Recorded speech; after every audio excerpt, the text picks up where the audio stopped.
Hi everyone and welcome to episode 347 of the Mighty Whites podcast. I'm Jack, as always joined by Kese. Now what? How's things, mate? Yeah, not bad to you. Yeah, all good. I mean, Friday night football's amazing when you win. Just evening football generally. It's Yeah, going well, well. under the lights at Ellen Road appears to be a bit of a cheat code. You know, just in time for it to let us down at the end of the season when it'll really matter, because that's the immediate thoughts of a Leeds fan. But what was it? Leeds at Ellen Road in nighttime kickoffs under Daniel Farke, 19 wins, 3 draws. Yeah. I mean, Brilliant that record. is. I know that 2 years of that is Championship where we were the best team in the league, but still. Yeah, really makes you wish that Burnley game would have been a midweek evening game at Ellen Road. Yeah. Yeah, I think that. But well.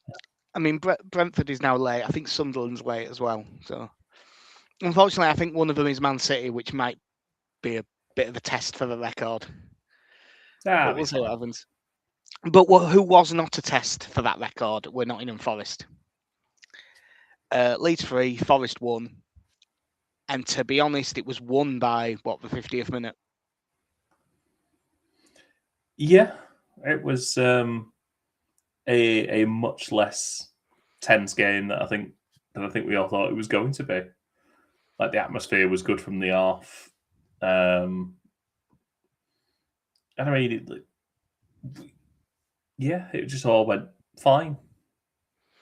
Yeah, I don't really know what else to say about it early on.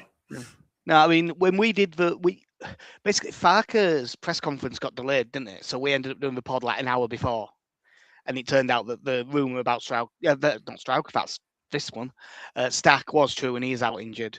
So in came Okafor, and we went to the more 3-4-3 type of setup, and I said on the podcast, I just wouldn't go with Gruwer Van Dampadu. It's a bit too negative. I reckon 95% of the fan base said the same thing, and Ilya Gruev had one of his best games for Leeds United. Yeah, he was absolutely fantastic, and for a point where I thought he was going to be stretched off the pitch as well, but no, he kept on going. Seemed to have got the sort of a bit of a cut somewhere as well. Yeah, I haven't seen it back, but apparently it was Calvert-Lewin's boot in that goal scramble after the corner caught him in the face. Yeah, that's good that the referee didn't stop play then. Yeah. I mean, as it came to nothing, no one got that annoyed, but he did let them have 2 separate attacks while Gruev was down, with, admittedly, not a concussive head injury, but it is a head injury if your head's bleeding. Like, it probably should have stopped. We'll get their stuff out of the way first. Leeds pretty much just looked the better side throughout until like the last 15 minutes where we dropped off. Forest did have a little bit of threat on the counter-attack. Obviously, we've got some pacey players. But the only time they actually looked where there was any real fear was that good Darlow save from Dominguez at 0-0, which was a good save. And I was very pleased that Cal Darlow had a pretty good game here. Because, like, he not only did he need it, I think the fans needed it. It didn't matter which goalkeeper it was, the fans needed a goalkeeper to have a good game. Yeah, and I think probably across the game he had 4 saves that you would expect him to make, but they are saves that needed making. Yeah. And I think it was one of the, like you say, just a solid performance was all we really needed at this stage. Yeah. And I think that's what we got. Yeah, he was good. And once that sort of 10 minutes at the start where they were pretty decent on the counter was gone, we really, really got on top. I mean, we started on top as well. He ended up having a good game, but for about 12 minutes, Gabriel Goodmanson had about as good a game as you're ever going to see from a fullback. And then he just went to regular levels. We really had them down that side. I didn't feel sorry for him at the time, it was bad management by Dyche to pick a young centre half for his first ever Premier League start in Zach Abbott and pick him at right back against Goodmanson and Okafor when they had Luca Netz on the bench to play left back and they could have just played Olerainer at right back. Yeah. It was poor that from Dyche, which is good for us. But we got on top. We should have gone 1-0 up before we did. Justin put in a corner, headed back out to him, and then his second ball in was a belting ball, and Calvert-Lewin hit the bar with a header that, he's a 6'4" centre forward, and he's got a free run at it. He should score, and arguably Okafor should do better with rebound as well, and he skies it. Yeah, it's for me with the header. I can sort of live with it a bit more. I feel like there's a bit more room for error there. Okafor, it seems to fall to him at a comfortable height. He just needs to get over the top of it. Yeah, I think, he should have done. He chests it down, and I think he's just chested it sort of half a yard behind where he meant to.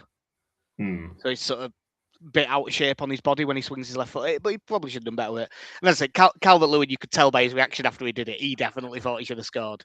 But luckily, it didn't cost us at all, but it didn't even take long. A goal that I don't think I've seen Leeds score since back end of last. Was it Stoke when Ramazani basically scored this goal? Gruev coming forward into the middle and putting a ball over the top, really well judged. The run off the right hand side across the defenders, timed well. Gets in behind. He's so far in behind that from where we were, we thought, well, is he offside? Because he's miles clear. But he just lets it run across his body and passes it into the bottom corner with his left foot. Really good finish from Bogle. He obviously picked up a few goals last season. I didn't realise, but even in that poor Sheffield United side that got relegated, he got 5 that season. He's a real threat, and with this formation, it gives him a bit more freedom. Yeah, it's such a good run. He just peels away off the fullback, and his run. Essentially, it's the fullback switching off. I would argue the centre half as well. Yeah, I would argue the centre half does as well. They both just let him go. Yeah, and he just makes that run in behind them, and Gruev with excellent awareness of the run. The sort of pass your dad would absolutely love. Well, I don't know. It was a bit cultured. A long ball over the top. That didn't go anywhere near Calvert-Lewin's head, so I'm not sure. And yeah, like you say, he's just got the time to let it bounce and just passes it in. I think he lets it bounce 3 times and lets it run all the way across his body. It's bad defending. If I'm being hypercritical, I think Ortega should probably get off his line quicker as well. I think he's just gobsmacked that the right back's there. Yeah, if this goal was the other way around, I'd be furious. It's a very good pass and it's a very good run, but it's abysmal defending. Oh yeah, and like you said, I think the reaction was just, well, he's in so much space there, he can't be onside. But that is what I thought in the ground. Genuinely, I couldn't bring myself to do to fully celebrate until basically they kicked off. Yeah, because I was just waiting for. Well, the can't have defended it that badly. It must have been off, or at least, but it wasn't even close. No, I was looking around. The linesman wasn't doing anything. None of their players appealed for anything. As they were going back, I was like, well, there's going to be a check because there's got to be a check. And then, yeah, like you say, they just kicked off. And you're like, yeah. The check. And there was a little cheer around us when they kicked off. Essentially, just go, oh, good, yeah, 1-0, yeah. Lovely. There was a bit of, oh, cool, it does count, which is why VAR is shit. And when you get a goal like that, good goal, gets in a good position, and you're just wondering what the reaction's going to be from Forest, and there just straight up wasn't one. It's 4 or 5 minutes later, Leeds had so much of the ball in this first half as well. Just all the way through, and Justin, who was excellent again. I when it's against a team that isn't outstanding, I really like him in this right centre back role. He gives you that extra bit going forward. And he plays a good one too with Aronson. The pass back to him from Aronson is actually really good. I didn't realise quite how good it was in real time. he just backs away from the ball, and the way he moves his body, he opens up a load of space. Plays it through. Justin, good shot, saved. But the best part of it is it comes back to him. Really good awareness, because it'd have been so easy to just throw his foot at it again and have a shot. But instead, knocks it square, Okafor, open goal.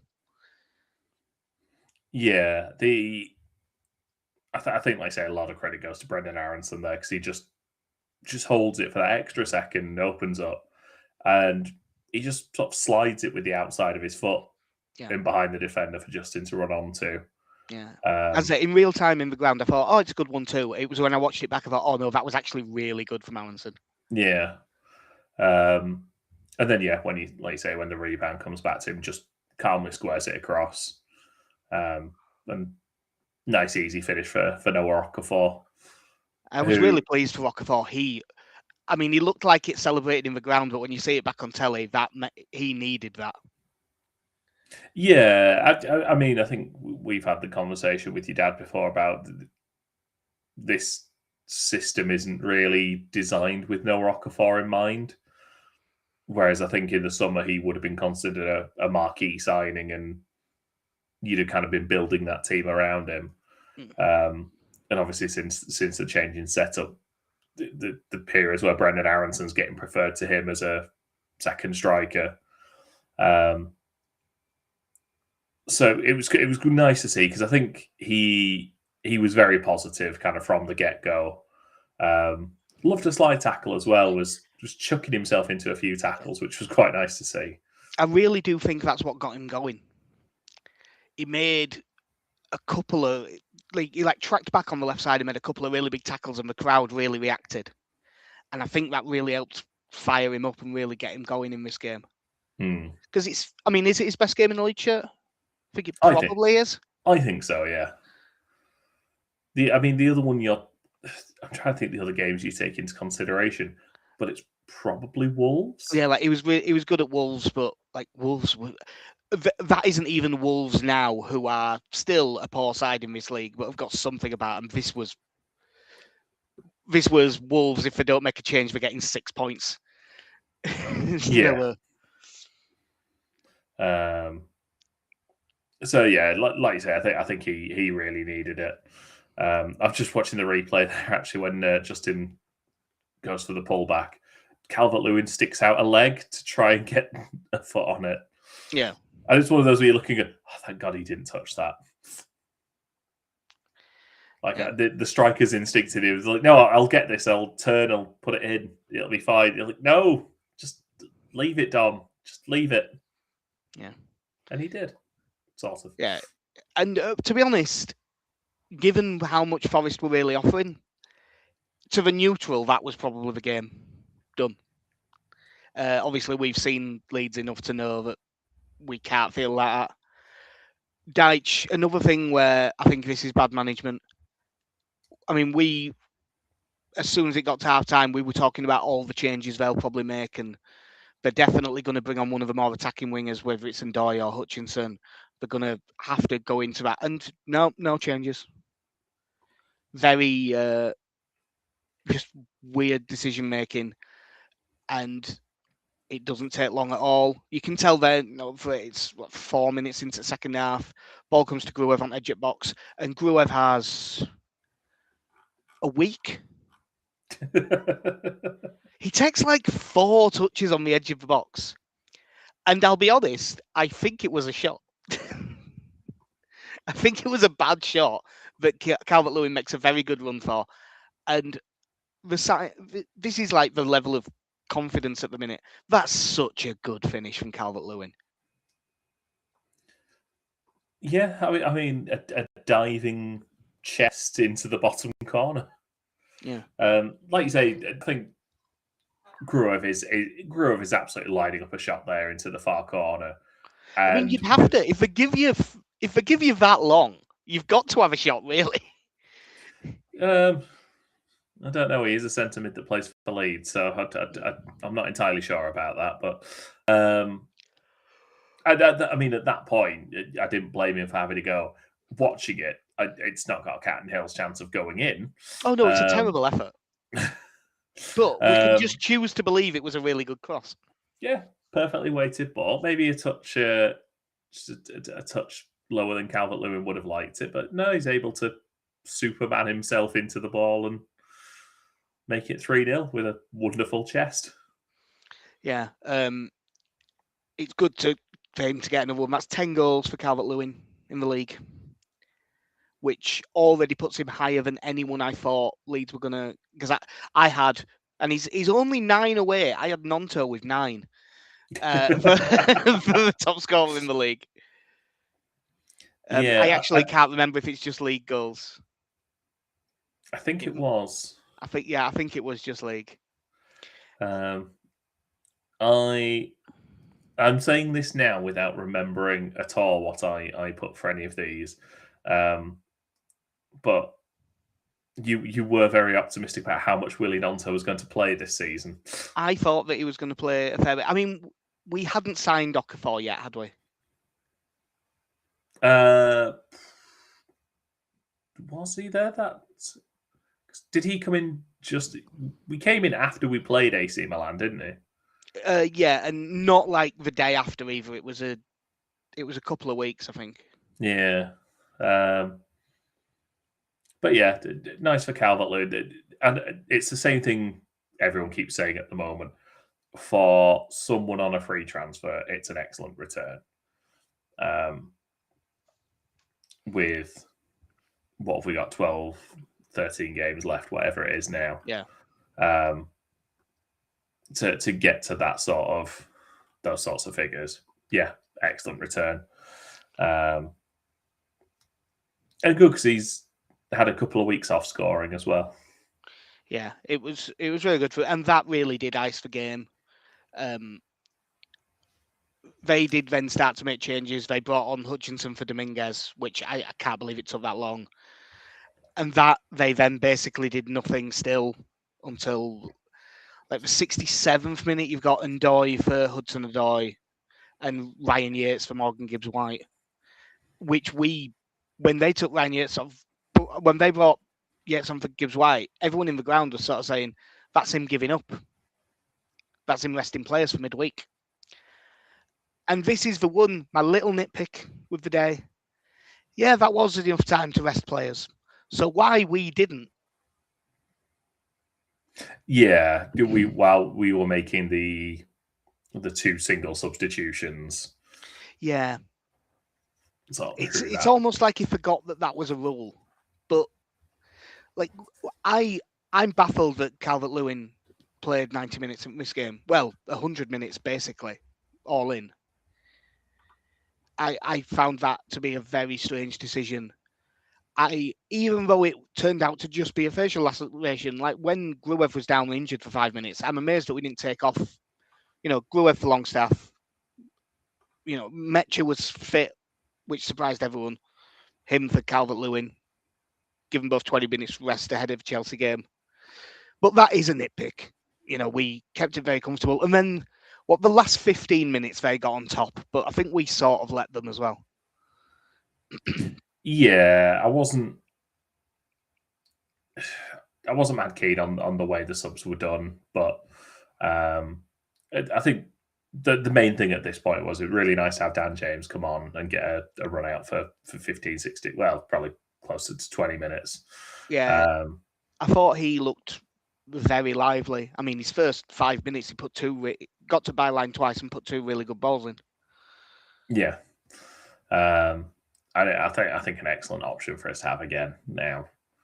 I think unless something drastically changes, I don't see it not being Brendan Aronson starting for the rest of the season. I think that's pretty much nailed on at this point.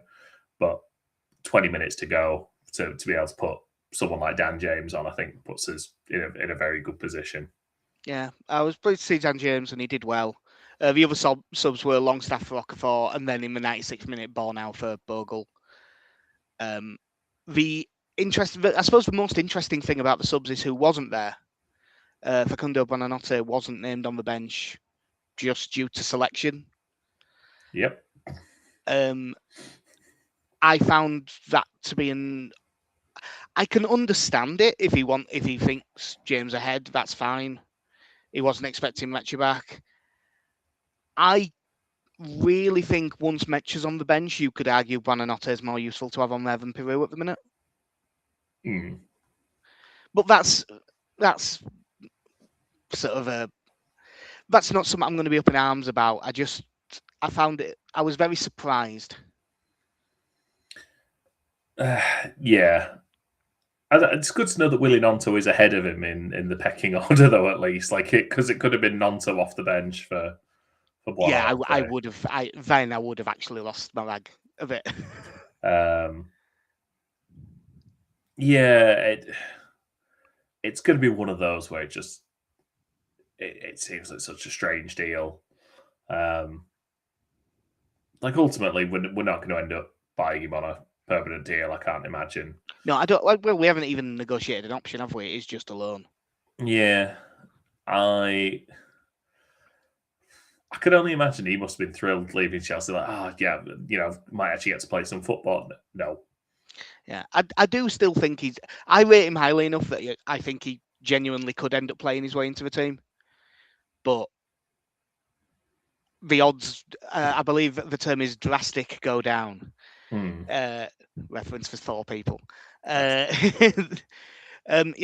did get one late on. Amari Hutchinson cutting inside on the right, maybe giving a bit too much space, but nothing really. And good ball in. Lorenzo Luca makes a good run. I think he gets between between Strauch and Roden and heads in from about 5 yards out. It's not great defending, but I don't think anyone's particularly to blame. I think it was a good ball in, and Lorenzo Luca being 6'7" is quite hard to defend in the air.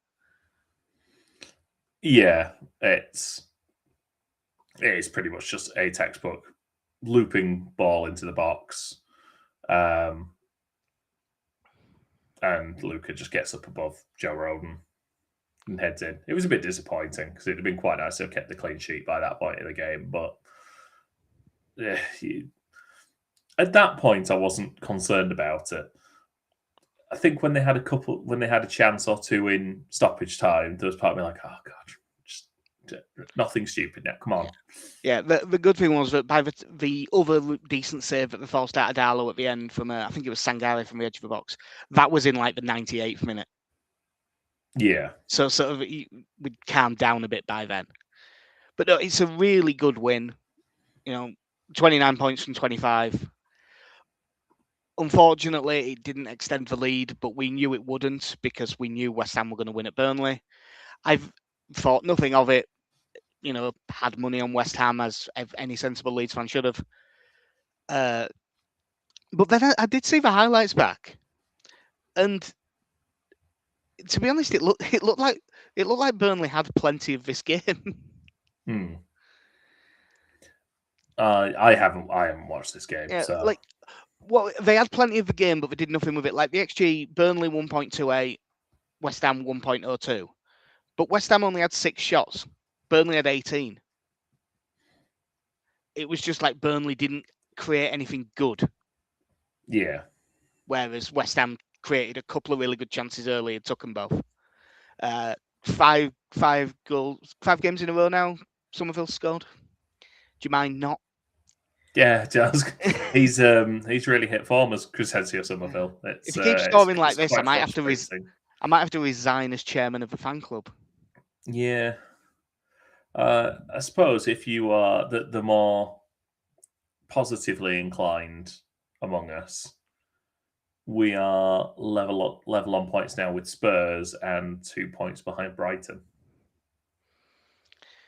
Yeah, and I mean that's 2 points behind. But did you see any of Brighton and Palace yesterday? No, I didn't. It really was not much of a game, but Brighton were really toothless. It's the reason why they're not going to be as bad as I ended up saying, but it's why I went from the bottom of that handicap league in the predictions. They just looked so toothless up front. Basically, when Welbeck isn't there, and he's not exactly clinical striker, he's really good back to goal striker. But with them having Georgie didn't have his best day, and that sort of halted up all their creativity. And they were singing "Sacked in the Morning" at Herzl. Yeah, the Palace fans started singing it and the Brighton fans joined in. So it's a weird one with Palace because I mean, sorry, with Brighton, they seem like the team. I've had Bournemouth in a similar position where they have the ability to go 4 games and not win one, and they also seem to have the ability to win 5 in a row at times, and just which is why I think you've seen both of them sort of drop down to not being that far off us. Bournemouth I won't say Bournemouth have pulled away. They're 11th, and it's only 5 points, but I think the thing is, in that middle pack, if you win 2 out of 4, you'll jump up a few places. Yeah, I mean, the reason I'm sure Brighton will be absolutely fine is because their defence is good. They don't concede many, and that's enough to. They've got too many good players to not end up winning several games. They'll end up on like 45, 46 points and be fine. The Spurs fans are genuinely scared. Right. I'm saying now, as an outsider to Spurs, what would possess you to make Christian Romero your captain exactly? He's... As someone who, since day one, has always had a red card in him. He's had 6 for Spurs now, I believe. 6 for Spurs. It's his 2nd straight red this year, this season, so it's a 4-game ban. Yeah. Absolute madness. Yeah. They got well beat, but I think they'd have got well beat with 11 men, to be honest. Yeah, I mean, the other, probably the downside, because I know you were kind of predicting that Man United might absolutely tear them apart. I didn't touch it for a bet, but if I was gonna, I'd have been backing them like -2 or something. I really thought they were going to hammer them. Yeah, you don't know in situations like that, though, if where a team goes down to 10 and they, especially away from home, whether they're just going to put more behind it and just, we will try to be difficult to beat or to break down, which always makes it a little bit harder. But yeah, like on a talent basis, they should be fine. But I'm amazed it's gone this far with Frank at this point. Yeah. The only other ones down there that we haven't mentioned, obviously, Burnley got beat by West Ham. They're now 11 points from safety. Yeah. And they're 8 points behind West Ham. You'd have to think that, and obviously Wolves are dead. This week, we'll come on to the Leeds game in a minute. There is a couple of big ones. We're in the awful, horrible situation, cheering for those brave United boys down at the London Stadium. Yeah, West Ham at home for Scum. Nah, I hope Scum win 5-0. There's no way around it. Yeah, I mean, who knows playing Chelsea at this point now? Again, on a sheer talent basis, they should win this one. But yeah, they've won 4 on bounce going into it. Yeah, but I mean, the West Ham game against them sort of shows that you can get it, and obviously our result against them. But West Ham were 2-0 up against them. And from people who watched the full game, like, it was as much West Ham sort of going into the shell and playing within themselves and just try to defend that let Chelsea back into it. So, the hope is that we can dig something out. A point would be brilliant from this. I'm not holding out much hope, but again, you just hope we finish this midweek with the 6-point gap still intact. Yeah, then, I mean that's why if Scum could win. Yeah, and then you just 12 games from there. Yeah, it's slow and painful. Yeah, the other quote unquote relegation battles. I still don't think Spurs are in it, but the level wheels, so we have to say them. They're at home to Newcastle. I think Newcastle have lost the last 3 as well, and they've been pretty shite. Palace, Burnley. Like again, I've not Palace. got a lot of faith in Burnley to do No, anything. I think Palace are good enough that they'll be fine, and Burnley are gone. And then Nottingham Forest are at home to Wolves on the Wednesday. So if Wolves could decide to do something, that'd be great. If they would like to win a second game this season, yeah. I mean, this is true based on what you say online. Forest are shitting themselves. Yep, fair. I would be if I was in their shoes and seeing us pick up points, but it's mostly seeing what West Ham are doing at the minute. That will be terrifying everyone. So yeah, we obviously Chelsea away is going to be a really tough game for us, but we did beat them at home and fairly well beat them at home. Yeah. Unfortunately, we did say it appears Farke has Maresca's number. I can't remember. I mean, I think that we probably did have a decent record against Rosinia's Hull, because that's the year that we get beat in the playoff final, isn't it? Yeah. We beat them at home for certain. It was 3-1. Because Dan James scores from his own half with like just about the last kick of the game. Oh, yeah. I do remember that. I cannot remember what we did away. Let's have a look, see if we can find that one. Obviously, we drew 3-3 in the promotion season. 0-0 at Hull. Cool. I have no. That'll be a reason why I have no memory of that game. And then, yeah, like you say, was it 3-1? Where is it here? Because it could be, yeah. 3-1, Sam Byram, Crescencio Somerville, Dan James. Oh, that's Byram's. Is that Byram's scissor kick volley? I think so, yeah. Where he's back at, yeah. And Fabio Carvalho scored against us. Yeah. Well, that was the whole team that had good. Like that team, does it have like Liam Delap up front and? It'll be. I'm intrigued by this now, so I want to see if we can. And I think they had that Jacob Greaves at centre back who went to Ipswich for quite a lot of money. The whole team: Allsop, Slater, Coyle, Jones, Giles, Amur, Morton, Seri, Philogene, Fabio Carvalho, Ozan Tufan. So it wasn't him. It was just a good front three. Yeah, although I mean Tyler Morton went to Lyon for 16 million quid and he's really looked great in Ligue 1. I wanted us to sign him because he ended up last season back playing in the 21s at Liverpool because they couldn't sort of loan out, and it was just one of the most ridiculous wastes of talent you'll ever see. Like I would expect him to get an England cap at some point. He's a really good player. But Chelsea have picked up a lot now. They didn't win like the first 3 or 4 under Rosinia, but it was like draws with Man City and stuff. There were decent results, and then they've won the last 4, up to 5th.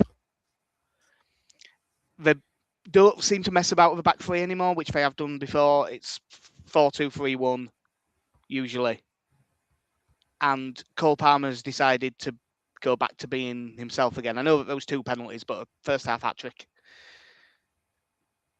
Yeah, it's a good player, isn't it? Yeah, they've got their squad's absolutely insane. Other than goalkeeper, where I don't think they're great, every other position, they've got 2 cracking players for each position. Yeah. Some of them 3. It's a miracle PSR wasn't able to stop this happening somehow, but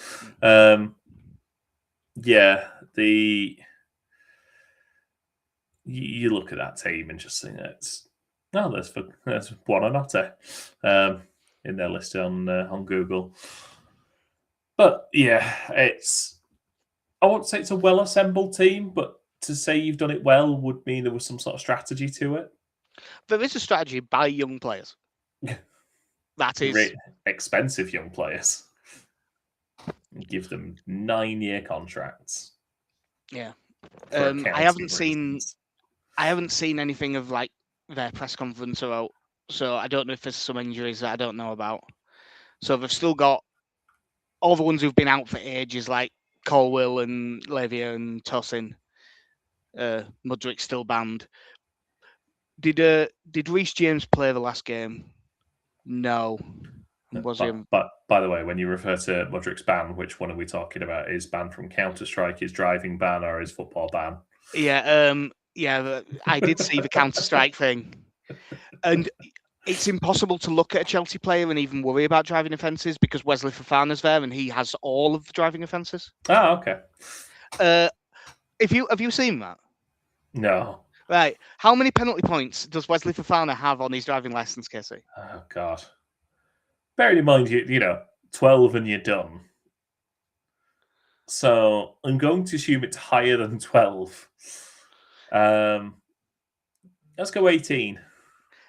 I believe, and I am just trying to find if there's something that can back this up, but I believe it's 50.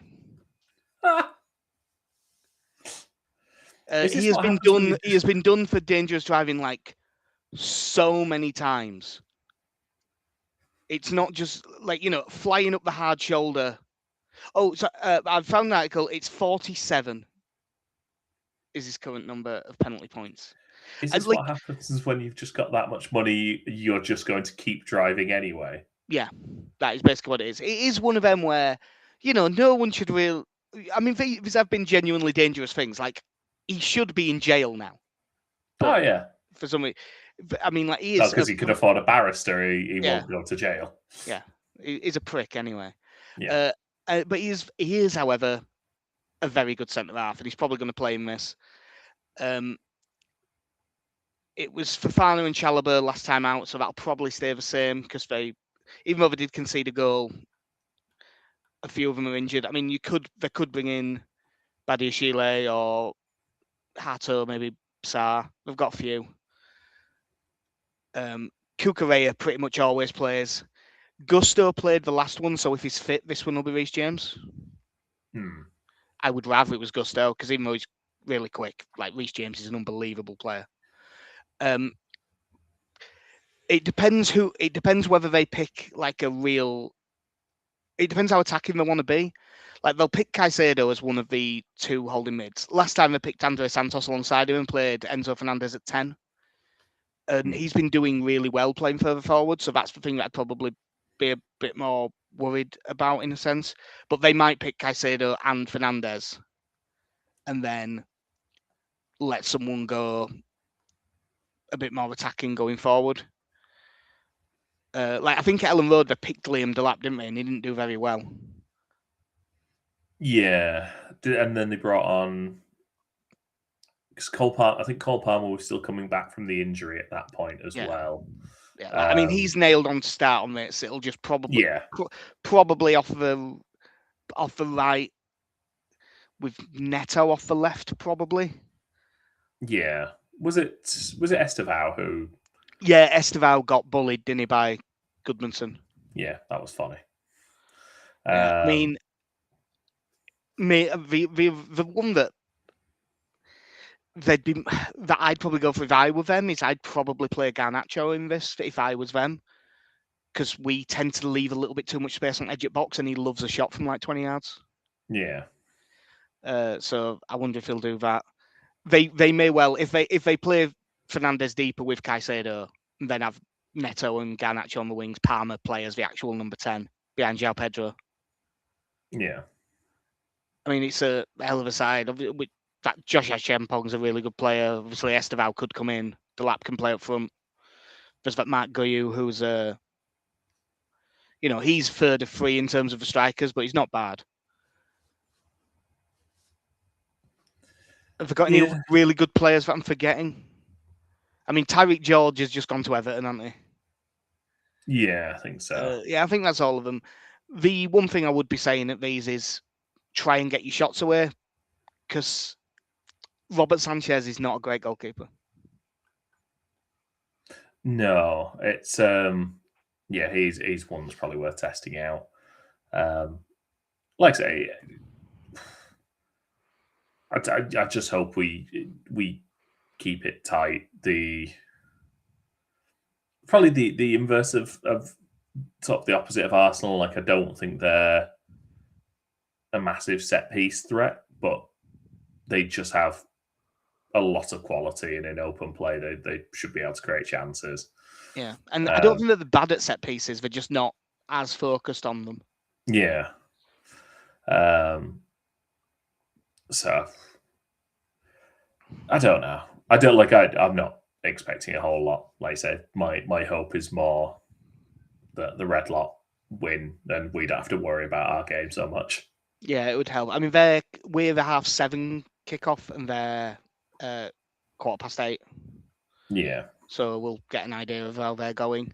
As for Leeds, Calvert-Lewin's been a bit ill, but should be fine apparently. And Gruev should be fit as well. However, Stack's definitely out for a bit, and Pascal Struijk is out. Ugh. So the questions are: one, does he do the two big lads because it worked against Chelsea last time? Yeah, I can see that. Apologies if there's some background noise, by the way. The school has just let out behind me. Yeah, okay.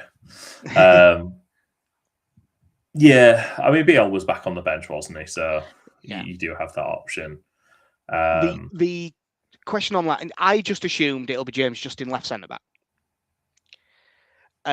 There is some people who watched a lot more of him than me in France, saying for like the way that the passing angles work and things like that, that you might be better off with Justin at left wing back and Goodmanson playing left centre back.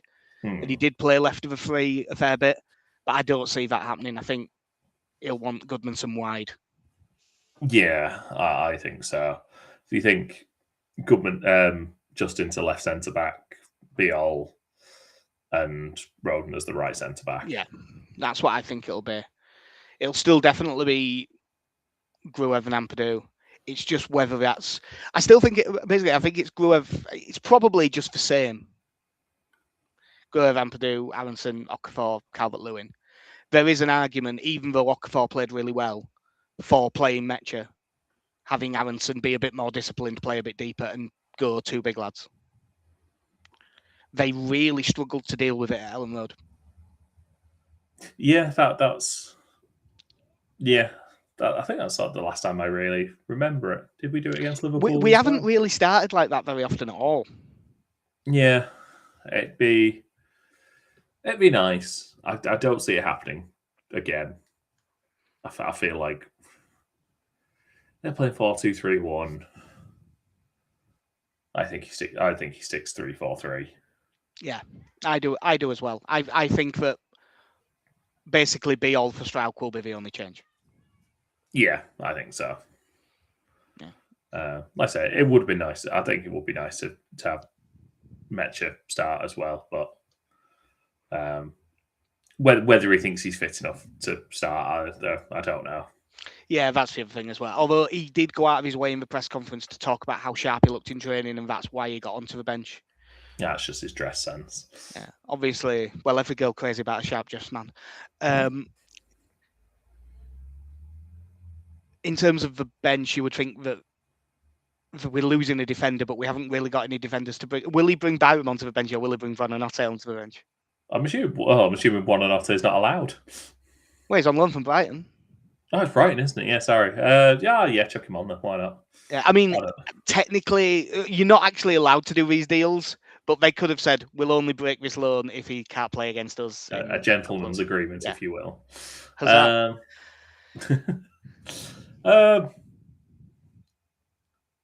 doesn't really matter, does it?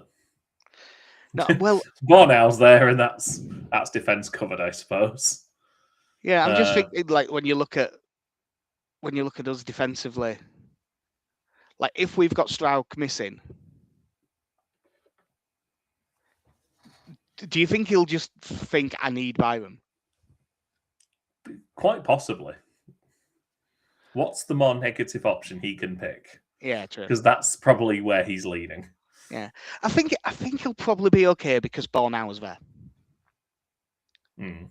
He should be fine with Buonanotte because like Bornau's there, and if you need sort of Bornau can play wing back if required. He can play the centre back if required. If you need, you've got Justin and Goodmanson, so that can both cover the left if needed. And if you're chasing a game, it'd probably be Dan James anyway. Yeah. So yeah, I think Buonanotte will just about sneak on the bench. I haven't had everyone's predictions yet. I have Little Danny and Alex, who have both gone for us to lose 3-1.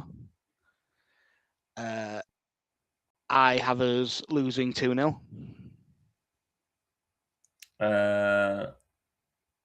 I'm going to say 1-1 draw. Oh, that'd be nice. I mean, Connie will go for us to win, probably. We'll see what Benny does. Points-wise, just to check that I've got this right. Yeah, Alex currently leads on 44, Little Danny on 40, me 34, you 30, Connie 24, Benny 22. So currently Benny is likely to owe us some beer. Yeah. But, you get 2 scores right. and you fly up. Obviously, there's a lot of them are scary. Who's the most scary? I mean, if Cole Palmer gets going, it's just so difficult to play against. Mark Cucurella, just with the evil footballing spirits that he brings with him. Yeah. I mean, I know Adama Traore threw him into next week, but... Well, Brendan Aronson can do that. Very similar builds. Love to see Brendan Aronson get that angry. Yeah, it's so tough just looking at that team when you just look at the sheer quality there. But yeah, in terms of, you just look at that sort of front four that they used against Wolves of Palmer, Fernandez, Neto, and Pedro. It's a lot of talent there. Yeah. When that's your front four and then backing them up, you've got like Garnacho, Esteval. I know Liam Delap hasn't pulled many trees this season, but he is a good footballer. But he is big. Yeah. So yeah, it's just it'll be fun. Yeah, their ability through midfield is what worries me. So I think basically Ampadu and Gruev both have to have outstanding games if we're to have any sort of shot. Well, I mean, they are calling him the Bulgarian Caicedo, so... Yeah, well, I mean, it's probably more accurate than what Farker said, which was... Did he say he's a mix of Christos Stoichkov and Lothar Matthäus? I mean, like he's not in any way either of those things. I've never... As in Lothar Matthäus, because he played only mid when he wasn't playing centre back, and Christos Stoichkov because he's Bulgarian. Yeah, certainly Stoichkov is not a comparison I've ever met. If I had, it would be a lazy comparison. It would be. I could think of one Bulgarian right now. Radostin Kishishev is right there. Like that's your option. Now I think he might actually be better than Kishishev at this point. But I mean, Kishishev was excellent in that loan spell, but that was relegation to League One, wasn't it? Yeah. So and we don't speak about the League One loan. That's fine. That didn't go as well. No. Says a lot that's a loan that didn't go as well as getting relegated from the Championship. Yeah, obviously we're going to be way up against it, but I do think the big difference between Chelsea and Arsenal, other than Arsenal are just a better team, more settled and stuff. When we tried to get really physical with Arsenal, they just stood up to it, and they're just as big, if not bigger, in some positions and can just bully you back. I don't think Chelsea can quite do that. Some of them can, like obviously Caicedo can, because he's phenomenal.